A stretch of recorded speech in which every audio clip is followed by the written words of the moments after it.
ထိုင်းနိုင်ငံမြောက်ပိုင်းကလမ်ပန်မြို့ဟာတတန်အဖြစ်နှစ်ပေါင်း1300ကျော်ပြီဖြစ်တဲ့ရှေးဟောင်းမြို့ကြီးတစ်မြို့ပါစိတ်ဝင်စားစရာကောင်းတဲ့အချက်ကတော့နှစ်ပေါင်း200ကျော်ကြာမြန်မာမင်းတို့ရဲ့အုပ်ချုပ်မှုအောက်မှာရှိခဲ့မှုတဲ့မြို့လည်းဖြစ်ပါတယ်ကျွန်တော်ဒီမြောက်စင်းရကြတော့ဗောနော်ဒီအာမုတ်လို့ခေါ်တဲ့ဒါနှစ်ပေါင်း200တတန်ရှိတဲ့ဒါမြောက်စင်းဖြစ်ပါတယ်ဒီဟိုးရခင်ရှိခေတုန်းကဗောနော်ဒါမြို့ကိုကာကွယ်ဖို့တိဆောက်ခဲ့တဲ့ဒါစောင့်ကြည့်မြောက်စင်းဖြစ်တယ်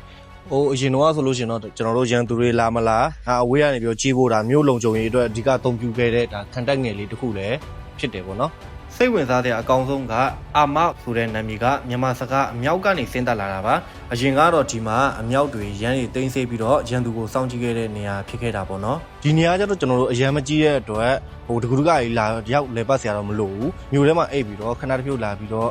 လေ့လာတာကြီးလို့ရတဲ့နေရာလေးတစ်ခုပဲပေါ့နော်နေရာလေးအရန်မကြီးဘူးအခုမြင်နေရတော့ပဲရှိတယ်ဒီနေရာလေးကတကူတကကြီးလာလေဖို့မလိုပေမဲ့လမ်းဘက်မှာတဲဖြစ်ရင်တော့ခဏတစ်ဖြုတ်ဝင်လဲကြည့်ဖို့အကြံပေးချင်ပါတယ်နောက်ထပ်လည်းလဲပတ်စရာနေရာတွေကိုမျှဝေပေးဦးမှာမို့ page ကိုလည်း like and follow လေးလုပ်သွားပေးဖို့လည်းမမေ့နဲ့အောင်နော်ဆိုတော့နောက်ဗီဒီယိုမှာကျွန်တော်တို့ပြန်တွေ့ကြပါမယ်ခင်ဗျာ